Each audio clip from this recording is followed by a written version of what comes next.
Top 5 most wanted persons sang Talisay PNP dakop matapos ang 16 katuig nga pagpanago. Apang subject nagpanindugan nga wala inisang sala gani dapat nga ihilway.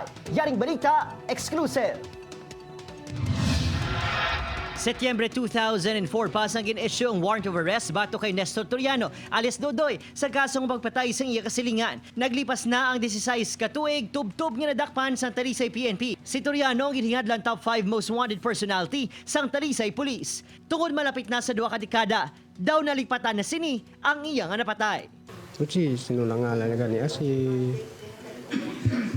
nalipat ng isang tuod yung ngalan mo.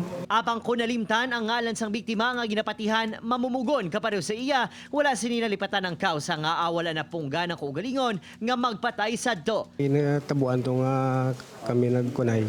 Yung labo ya ko na. Namang ko na mga pinan ko mga kagulingon ko Huway ko ya silingan, nga among ko ginasabla.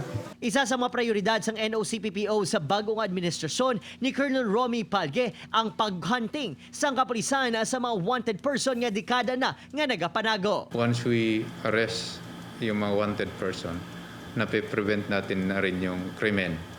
Dahil usually naman na nagbabalik at gumagawa ng krimen ay yung mga dati ng kriminal.